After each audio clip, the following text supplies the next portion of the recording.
Selamat pagi saudara-saudari Dukin Altum yang terkasih. Jumpa kembali dengan Renungan Katolik pada hari Senin, tanggal 19 Juli tahun 2021 pada pekan biasa ke-16.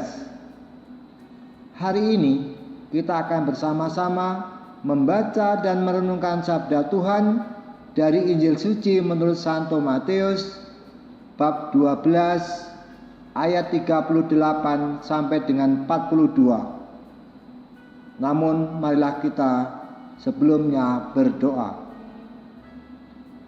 Dalam nama Bapa dan Putra dan Roh Kudus. Amin. Ya Allah yang penuh kasih, kami bersyukur kepadamu karena di hari yang baru ini Engkau masih memberi nafas kehidupan bagi kami. Bimbinglah kami agar di saat yang sungguh berat ini kami tetap percaya kepadamu demi Kristus Tuhan dan pengantara kami kini dan sepanjang segala masa. Amin. Tanda dari Yunus. Sekali peristiwa berkatalah beberapa ahli Taurat dan orang Farisi kepada Yesus, "Guru, kami ingin melihat suatu tanda daripadamu." Tapi jawabnya kepada mereka, "Angkatan yang jahat dan tidak setia ini menuntut suatu tanda.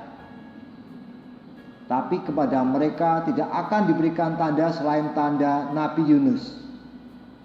Sebab seperti Yunus tinggal di dalam perut ikan 3 hari 3 malam, demikian juga Anak Manusia akan tinggal di dalam rahim bumi 3 hari 3 malam.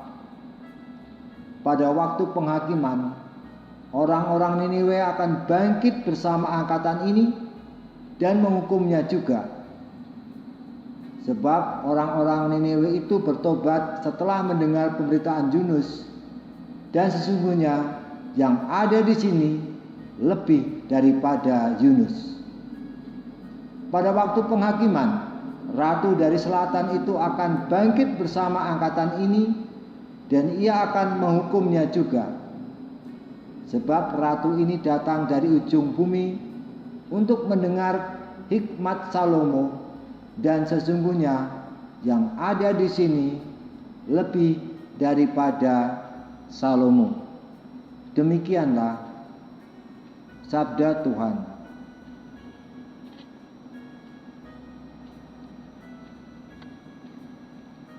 Saudara-saudariku yang terkasih,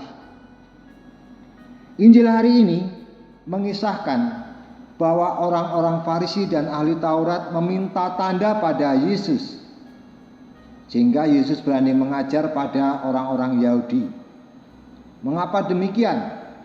Karena orang Farisi mendapat mandat dan mempunyai wibawa dalam mengajarkan ajaran-ajaran iman Yahudi.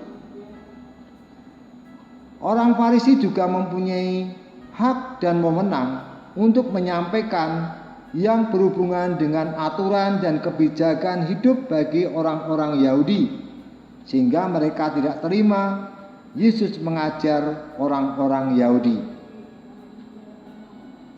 Ketika orang Farisi meminta tanda, Yesus menjawab bahwa tidak ada tanda selain tanda Nabi Yunus. Bagi orang Niniwe, Nabi Yunus merupakan tanda dari Allah, dan mereka percaya bahwa apa yang dikatakan Nabi Yunus merupakan sabda yang berasal dari Allah. Sementara orang-orang Farisi dan ahli Taurat gagal mengenal Yesus sebagai tanda dari Allah. Kesaksian hidup Yesus dan mujizat-mujizat yang dilakukan Yesus belum mampu membuat mereka percaya bahwa Yesus adalah Mesias. Ketidakmampuan melihat siapa Yesus disebabkan oleh karena orang-orang Farisi dan ahli Taurat merasa iri hati dan cemburu sosial pada Yesus. Saudara-saudariku yang terkasih, Salah satu alasan mendasar sehingga Yesus memberi label atau cap kepada orang Farisi dan ahli Taurat sebagai angkatan yang jahat, karena mereka menuntut Allah memberi suatu tanda yang sejalan dengan pikiran dan kemauan mereka, bukan menurut pikiran dan kehendak Allah. Mereka memaksa Allah untuk bertindak dan berbuat seturut apa yang ada dalam pikiran dan kehendak mereka sendiri, sehingga mereka beranggapan jika Yesus bertindak lain, maka Yesus bukan utusan Allah yang benar dan layak diimani. Tanpa disadari, pikiran orang Farisi dan ahli Taurat seperti itu sering hadir juga dalam pikiran orang beriman Kristiani sekarang ini. Misalnya dalam doa-doa, banyak orang Kristiani yang menuntut Allah untuk membuat mukjizat penyembuhan dari sakit, pembebasan dari kuasa kegelapan, atau keselamatan dari kecelakaan maut dan mara bahaya lainnya. Keinginan yang kuat itu jika tidak terkabulkan, orang sering menjadi putus asa, merasa bahwa tidak diperhatikan oleh Allah dan akhirnya meninggalkan imannya. Padahal kita tahu bahwa Allah mempunyai rencana tersendiri. Kita sering menuntut Tuhan untuk memberikan suatu tanda yang ajaib dan memaksa Tuhan bekerja melalui tanda yang diharapkan itu.